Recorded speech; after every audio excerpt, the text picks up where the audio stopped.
Okay, so any questions? A very quick one for Richard. In the distant past, when I was looking at Spanish magazines around the ending of press censorship in 1930, one of the ones I looked at was Estudios, and read a few issues.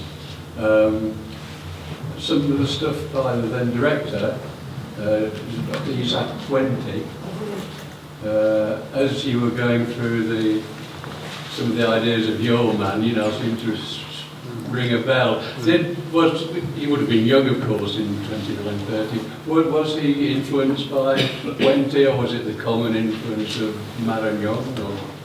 And related to this, I'd like to ask about the subscription to sort of neo-Malthusian ideas, eugenics. Did this carry right through the period when Nazi discourse of eugenics was becoming very, very clear, or was it just, did it weaken? I think on the first question, I think his approach was different from that of Martí Ibáñez in that he was much more focused on perhaps more classical questions of health and social hygiene. And one of the articles that he wrote that springs to mind, La raza de los pobres, for example, focused on the terrible conditions that the working classes in Spain had to deal with in terms of housing and also in the workplace. He did also, however, write about neo-Malthusianism, as I'm sure you know, and in many ways in his early articles in Estudios' predecessor, Generación Consciente, I think I would argue that he in a sense affected a bridge between neo-Malthusian understandings and eugenic postulates, and this fusion was I think forged in the early 1920s in those anarchist milieus that were interested in those particular ideas. And I think Martí Ibáñez came after that. He was he wrote his PhD thesis at the end of the 20s, and then he became involved in the anarchist movement. So I think that his particular take was in many ways to have taken on board a lot of those early medical and social sanitation ideas. But because he had become more interested, I think, in spiritual ideas and psychoanalysis, I think that this then took him in a slightly different direction. Yeah. But I see in many ways Martí Ibáñez and Puente and Roberto Re Martínez, the naturist doctor, I see these individuals as very much part of a similar kind of discourse in the anarchist movement that focused on health and harmony and nature and sexuality. Puente did, I think Puente focused on sexuality as well, so did Re Martínez. They all had slightly different takes, I think, on all those issues. But I think for those who received that thought at the time, they formed a kind of conglomerate of anarchist professionals or doctors who were variably interested in questions of health and sexuality. In respect of eugenics... Yeah, but were women expected to push forward the process of eugenics by choice of partner and so on? Were women? Yeah. Women, yeah. Was it recommended? Well, I think that the anarchist eugenic message was directed to both sexes, even though I think it was argued that men had to take much more care in terms of venereal diseases, either from encounters with prostitutes or in other heterosexual relations. But women, I think, were still understood by the anarchist movement as being the cornerstone of the family and as the reproductive unit. And most anarchists, I don't think, broke with that particular notion.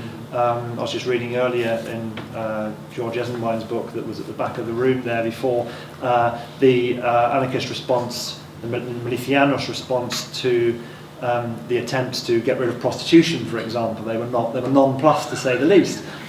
So I think there were there were those limitations. Yeah, but with respect to, very briefly, with respect to eugenics, I think that there was a certain degree of interest in eugenics in the anarchist movement, and the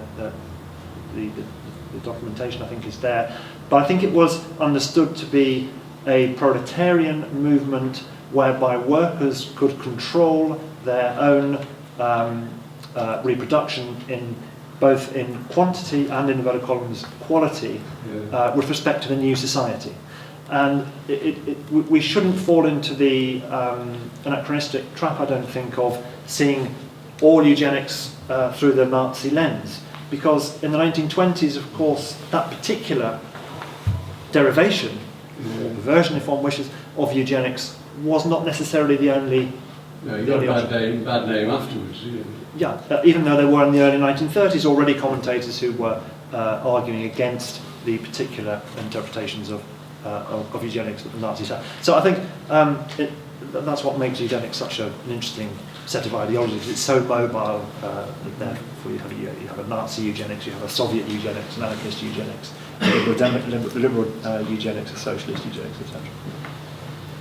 Yeah, no, just by way of sort of follow-up, I was in the Biblioteca in Barcelona recently. I'm researching surgery in the Spanish Civil War, and I'm fortunate to look at the sort of the preamble to the eugenic law of abortion, and it's interesting the wording because when they sort of talk about women, they talk about the terrible conditions they're having to suffer. It's very much about liberation. It's not about how we would normally understand eugenics, if that's my interpretation of it. And I knew very precious little about Martí sort of Ibáñez, but I do have a question. When I looked at that, it was, is that an actual pamphlet in its own right, or did it originate in something like Estudios and then become sort of a preamble to the law? I'm not entirely sure. I think the preamble of the law was at the end of 1936, so the law was passed on 25th of December 1936, wasn't it? And I think that Martí Ibáñez's wording there was developed out of that. So his article in 37 focused on that. Then his book, Obra, on the trabajo en sanidad y asistencia social, was, I think, published mid-1937, alongside his psychoanalysis of the Spanish Revolution, which is an obra in itself. I think, in many ways, the justification of the legislation, as it were, was effective post hoc, as it were, but also as an evaluation of what was acknowledged, I think, by Martí Ibáñez to be an only partly successful piece of legislation, because he also discussed the liberatorios by saying we wished to introduce the liberatorios de prostitución. So whether they're actually introduced or not is somewhat doubtful. And also the Institute for Sexual Sciences and the consultorios for youth sex education as well, which was another failed project. So I think a lot of it was looking back and interpreting the limited success of the abortion decree, but it was wrapped up very much within the context of what was described as the reforma sexual y eugenesia of the Spanish anarchist undertaking. So that was generally the subtitle of the series of articles that Martí Ibáñez and others wrote in the 30s. Had that little sort of that was the series. So I think there was some retrospective work being done there to interpret the decree from December 36. Rosie? Just a question for James. I was wondering if you could tell us a little bit about the conscription of Moroccan troops, and whether that was different or, yeah. And if there's time, Richard, I was struck by one of the quotations which said something like, there's a new type of young woman who's capable of catering for the demand, so it's about the woman having to adapt to male demands, rather than, which didn't seem very kind of freeing for the woman, just to put that out. And Peter, I really agree with what you were saying about the disconnect between the historiography of Spanish exile and Franco's repression. I don't have a question. Well, thank you. Yes, about Moroccan conscription. I mean, it follows quite a different pattern to conscription on mainland Spain, because that's done through the ayuntamientos. And I'm not an expert in recruitment in Morocco, but understand that there were recruitment parties that would travel through areas of Spanish Morocco and for the purposes of recruitment. But it wasn't this sort of mass attempt to recruit, as it was on the mainland, done by reserve class, which is the year a particular man turned 21, and done principally through the ayuntamientos and the cajas de recluta, which are the recruitment centres on the mainland. Very, very briefly, yes, I mean, quite clearly there are limitations to this, to Matthew and other libertarians' discourse on sexuality, and I think that in some respects it broke with contemporary morality. For example, in the previous article to the one that you referred to, when he was writing to Iris, he said, forced chastity is out of the window. You should indulge your sexual desires.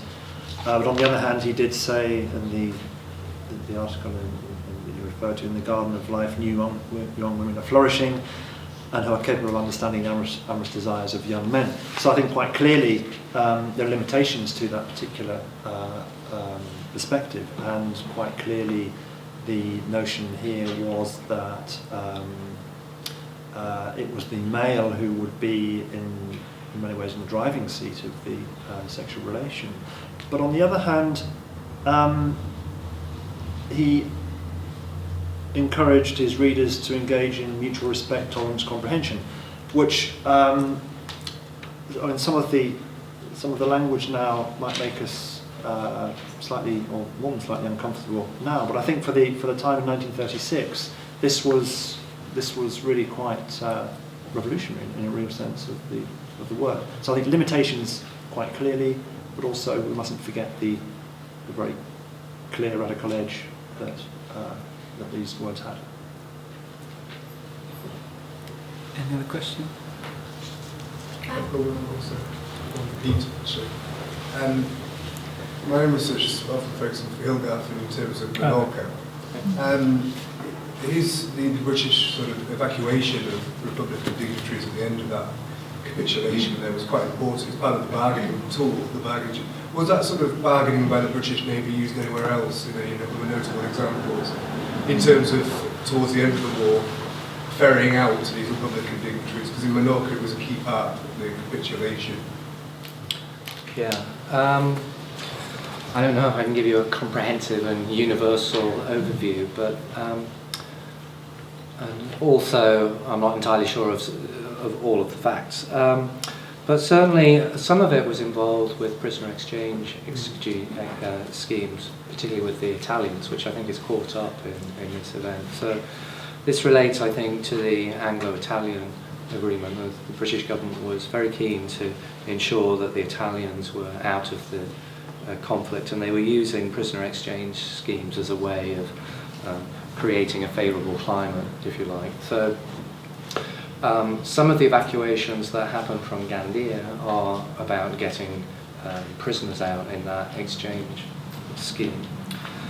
There's also some murky business that I don't know too much about why Casallo's men were evacuated, that those were the prime people that the British got out. There's all kinds of speculation that I haven't looked into about deals with the British and Casallo, so I think people are working on that at the moment.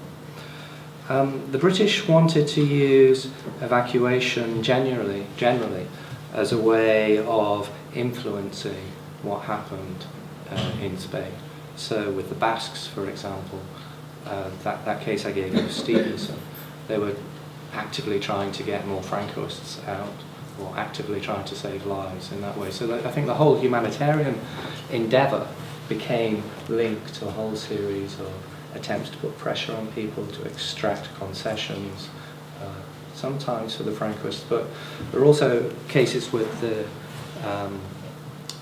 prisoner exchange schemes where the British work actively on behalf of the Republicans. In fact, I have an article on the Chetwood Commission which talks about the way in which the British government and the Republicans both try to use prisoner exchange schemes to try and stop Franco from executing his prisoners. Franco basically refused to do it. They managed to get him to stop doing it for a while and to reduce the numbers. So the British became involved in that too. So there are probably more as well, but those occur to me right now. A whole series of using humanitarianism as a negotiating tool. The other broader picture to that as well, I guess, is that the British were hoping that it would create these kinds of schemes in humanitarian actions would create a favourable climate for mediation, which would end the conflict, which primarily what they wanted to do. Franco, of course, didn't want mediation, he wanted victory. So the British often founded upon that. So it's probably another explanation about why Franco was so hardline. Do you have a question? Actually, just asking my question. So, Right, yeah. okay. Thank you. Any others? No. James, I was going to ask if you think we can necessarily draw a clean division between early Republican volunteers and conscripts in the sense of later conscripts being necessarily people who were reluctant to fight, in the sense that and if the Libertarian Youth, for example, organisation, so not insubstantial numbers of several thousand, there's a general feeling initially of having work to do in the rearguard in terms of building the revolution, but then nevertheless enlisting when the numbers came up, when the dates of the conscription affected them. And also perhaps, Abel Paz and Jose Perat as well, talking in memoirs about a lot of young people, young anarchists in Barcelona leaving, particularly after May 1937, going to the front, because they felt that they didn't have anything to do in the rearguard anymore with the defeat of the revolution. So, perhaps just to slightly problematise this idea of being reluctant warriors, in the sense that people were still going to the front with certain ideological motivations, in spite of the fact that they hadn't initially volunteered.